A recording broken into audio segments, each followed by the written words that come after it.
یہ باتیں کرنے کرانے کی ہیں کہ خود سے کام کر لینا سنت ہے؟ آپ نے 2 منٹ لگائے ہیں اور آپ نے کسی پر روب ڈال کے آپ فارغ ہو گئے۔ اخلاقی رویوں میں سب سے زیادہ ضروری تو دوسرے کا احساس کرنا ہوتا ہے۔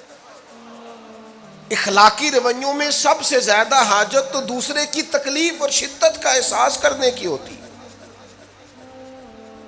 میرے صاحب فرمایا کرتے تھے 10 منٹ کیوں انتظار کراتے ہو لوگوں کو؟ تم نے ممبر پہ کہا تھا میں 2:15 بجے جماعت کراؤں گا، 2:16 کیسے ہوئے؟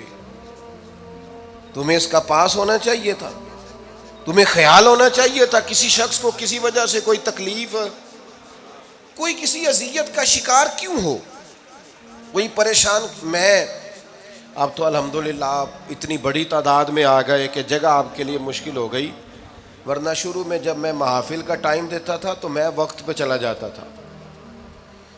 اگر کسی سے کہا ہے نا کہ 6 بجے آئیں گے تو 6 بجے چلے گئے، وہ کئی والی گھر والے پوچھتے سن تسی آ بھی گئے ہو، تو میں کہندا سی سانو تسی ویلے ہیں سمجھ لو، ہمارا مزاج نہیں ہے نا جی۔ بلکہ ایک تقریب میں مجھے دعوت دی گئی تو اس پہ لکھا تھا 6 بجے، تو میں وہاں پہنچا تو میزبان بھی نہیں آئے تھے۔ مجھے بتائیں شادی کا کارڈ سارا خاندان بیٹھ کے لکھتا ہے نا، روانگی برات 1 بجے جاتی ہے برات، مشترکہ جھوٹ بولا سارے خاندان نے، یہ رونے کی بات ہے، ہنسنے کی تھوڑی ہے۔ مسلمان اور جھوٹ بولے، مشترکہ طور پہ کہا یہ جھوٹ ہے۔ محفل ہوگی بعد از نماز عشاء، تو ختم کب ہوگی یہ بھی تو بتائیں۔ آپ نے قوم کو تو ایک شخص کا بتایا تھا کہ فلاں صاحب خطاب کریں گے، یہ مقامی، قومی، عالمی شہرت یافتہ، یہ کہاں سے آ گئے؟ کیوں تکلیف دی گئی؟ بلکہ ہم نے تو منصوبہ بندی کی ہے کہ لوگ ہمارے جلسوں میں نہ آئیں۔ ستائے اتنا ہے، ایک جگہ پہ میں حاضر تھا تو 1:30 بجے مجھے مائک دے رہے تھے، اب تو میں جاتا نہیں ہوں، رات کو چھوڑ دیا ہے۔ 1 بجے رات کو مائک دے رہے ہیں تو نقیب بیچارہ رٹی رٹائی بات کر رہا ہے، کہتا ہے بلا تاخیر۔ میں نے کہا ابھی بھی بلا تاخیر ہے، کر لو تھوڑی تاخیر۔ خدا کے بندو ختم کرو، آدھے گھنٹے میں مسئلے کی سمجھ آ جاتی ہے، ایک پیغام دو، بات ختم ہو گئی۔ اتنا الجھاؤ اور اتنا بات کو کھینچنے کا معنی کیا؟ اپنے رویوں کے اندر۔ میں چلا گیا 6 بجے تو میزبان صاحب بھی نہیں آئے تھے، تو وہ تقریب کب شروع ہوئی؟ 9 بجے۔ تو میں نے ان سے کہا غور سے دیکھ لو کہیں میں تو نہیں الٹا پڑتا رہا، 9 اور میں 6 سمجھتا رہا ہوں۔ یہ چھوڑے ان چیزوں کو، اپنی زندگی میں آپ نظم پیدا نہیں کریں گے تو کوئی کام کیسے کریں گے؟ حضرت حکیم الامت مفتی احمد یار خان صاحب نعیمی رحمۃ اللہ علیہ، مفتی صاحب رحمۃ اللہ علیہ جب جمعے والے دن الحمدللہ کہتے تھے نا تو پورا 1 بجا ہوتا تھا۔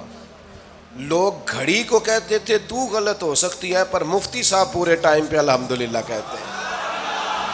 بلکہ ان کے بارے میں معروف ہے کہ وہاں ایک ذمہ دار تھا، بھینسوں کا دودھ دھوتے ہیں نا دیہاتی لوگ، تو عصر کی اذان سے 5 منٹ پہلے مفتی صاحب مسجد تشریف لے جاتے۔ یہ اخلاق ہے، یہ آپ کا رویہ ہے، یہ آپ کا انداز ہے۔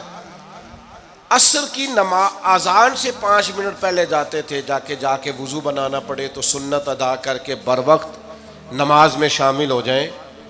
تو مفتی صاحب گزر جاتے تو وہ ذمہ دار اپنے بیٹے سے کہتا کہ اب آپ نا بچے کو چھوڑیں بھینس کے نیچے تاکہ ہم بھینسوں کا دودھ دھوئیں۔ تو ایک دن وہ بیٹا کہنے لگا ابا جی ابھی تو یہ سورج کھڑا ہے، عصر کا ٹائم کہاں ہوا ہے؟ تو کہنے لگا تو چھڑ دے کٹا، مفتی صاحب لنگ گئے نہیں، ٹائم ہو گیا ہے۔ یہ ہمارے بزرگوں نے ہمیں رویے سکھائے۔ آپ نظم والے ہوں، اخلاق والے ہوں، سچائی والے ہوں، دیانت داری والے ہوں، دوسروں کا خیال رکھیں، کسی کو تکلیف نہ ہو ہماری وجہ سے۔ پتہ ہے رسول پاک صلی اللہ علیہ وسلم کی بارگاہ میں آ کے عرض کیا گیا یا رسول اللہ یہ ہمارے امام صاحب بہت لمبی نماز پڑھاتے ہیں، صحیح حدیث میں موجود ہے۔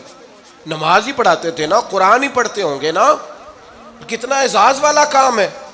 یا رسول اللہ یہ بہت لمبی نماز پڑھاتے ہیں۔ اللہ کے محبوب علیہ السلام نے بلا لیا، اور لفظ پتہ کیا ہے؟ حضور فرمانے لگے میں لوگوں کو دین کے قریب کرتا ہوں، آپ دور کرتے ہیں۔ فرمایا جب بھی نماز پڑھائیں معتدل پڑھائیں۔ اور خود حضور کا عمل کیا ہے؟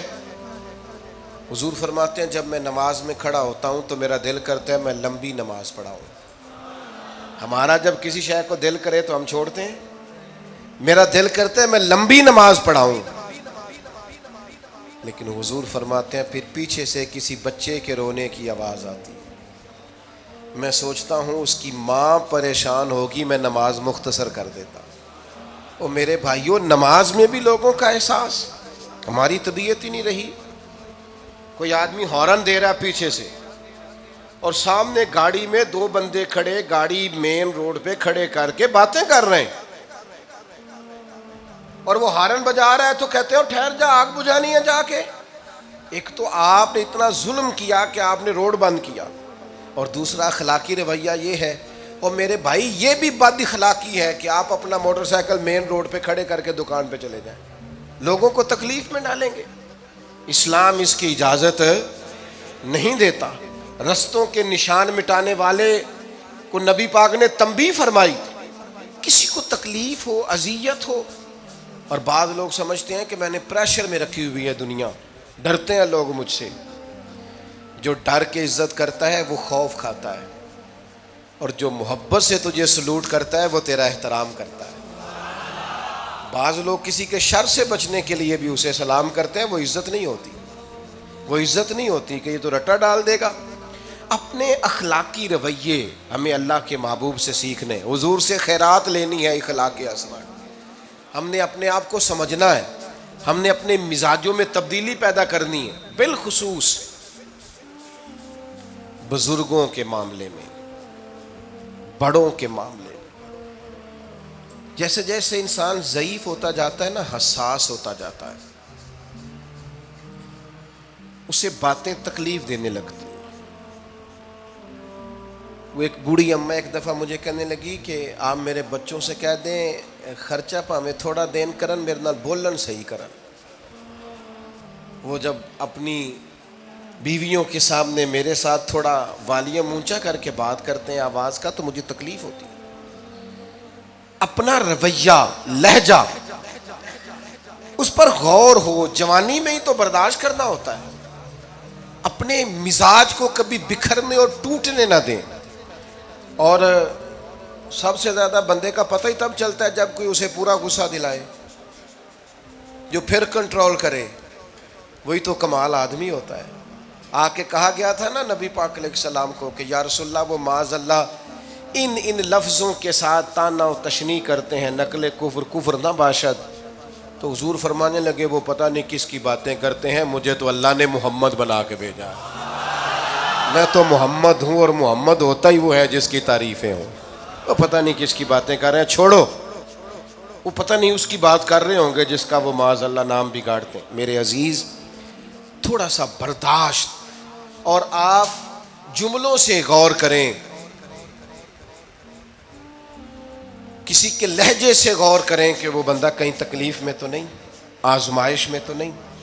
میں پہلے مختصر تقریر کرنا چاہ رہا تھا، اب آپ لوگوں نے اور مختصر کرا دیا مجھ سے، تو میں بس بات کو سمیٹنے لگا ہوں، آپ غور فرمائیں گے. ایک دن نبی پاک علیہ السلام نے سید عائشہ صدیقہ رضی اللہ تعالیٰ عنہ سے فرمایا. حضور فرمانے لگے عائشہ جب آپ مجھ سے خوش ہوتی ہیں تب بھی مجھے پتہ چل جاتا ہے، اور جب آپ کے دل میں کوئی بات ہوتی ہے تب بھی پتہ چل جاتا ہے. تو سیدہ پاک عرض کرنے لگی حضور مجھے میری ماں روئے، میں اور آپ سے ناراض.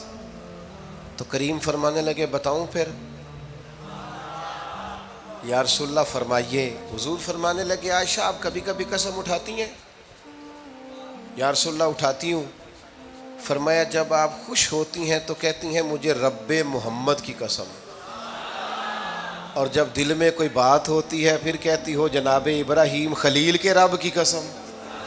پھر حضرت ابراہیم کی نسبت سے قسم اٹھاتی ہو. تو جناب عائشہ کہتی ہیں حضور کی بات سن کے جو میرا حال تھا میں بتا نہیں سکتی. یا رسول اللہ آپ اتنا خیال کرتے ہیں؟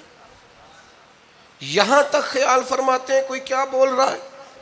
کہتی میں نے فوراً عرض کی کہ یا رسول اللہ مجھے رب محمد کی قسم ہو، میری زبان سے نام ہی جاتا ہے، میرے دل میں آپ ہر وقت موجود رہتے.